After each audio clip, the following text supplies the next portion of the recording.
জলের জন্য কাঁদছে ইসলামাবাদ। বারবার ভারতকে সিন্ধু চুক্তি পুনর্বিবেচনার আর্জি জানিয়ে এ নিয়ে 4 বার চিঠি দিলেন পাক জলসম্পদ মন্ত্রকের সচিব।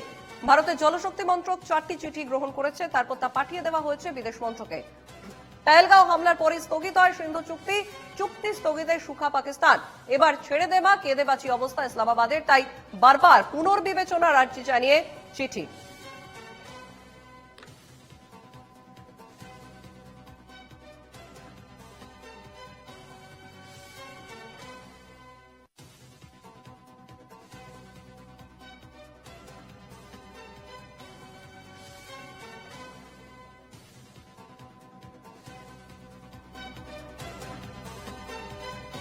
ফোনলাইনে রয়েছেন প্রতিনিধি সম্রাট দাস।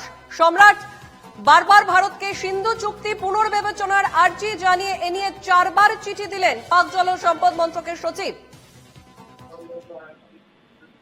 একদমই দেখো, ভারত পাকিস্তানের যে বর্তমান আবহ চলছে সেখানে অত্যন্ত গুরুত্বপূর্ণ ভাবে ভারত যে কঠিন সিদ্ধান্ত নিয়েছে সেটা হলো সিন্ধু যে জল চুক্তি হয়েছিল, অর্থাৎ পাকিস্তান 3 ভাগ জল পাবে বা ভারত 1 ভাগ জল পাবে, সেই চুক্তিটাকে স্থগিত করা হয়েছে এবং এর ফলে পাকিস্তান জুড়ে একটা চরম জল সংকট তৈরি হয়েছে।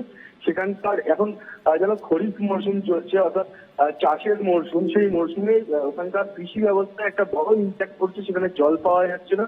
এর পাশাপাশি বিভিন্ন যে শিল্পাঞ্চল এগুলো মূলত সিন্ধুর জলের ওপর নির্ভরশীল, সেই জলটাতে তারাও কিন্তু একটা মুখ ফুঁকে পড়েছে। ফলে পাকিস্তান এই মুহূর্তে অত্যন্ত জলসংকটে রয়েছে, তাই তারা বারবার আর্জি জানাচ্ছে ভারতের কাছে যে যাতে এই চুক্তিটাকে আবার তারা চালু করে, অর্থাৎ যাতে জল পাকিস্তানের জন্য ছাড়া হয়। কিন্তু ভারতের বক্তব্য প্রথম দিন থেকেই পরিষ্কার। পহেলগাম হামলার পর প্রথম দিন থেকেই ভারতের বক্তব্য পরিষ্কার, পাকিস্তানের সঙ্গে কথা হলে সন্ত্রাসবাদ নিয়ে কথা হবে এবং পিওকে নিয়ে কথা হবে। এই দুটো বিষয়ে যতক্ষণ না পর্যন্ত একদম যথাযথ নিষ্পত্তি হচ্ছে, পাকিস্তান এই দুটো বিষয় যতক্ষণ না পর্যন্ত তাদের পদক্ষেপের কথা জানাচ্ছে, ততক্ষণ পর্যন্ত অন্য বিষয়ে কোনো কথা হবে না।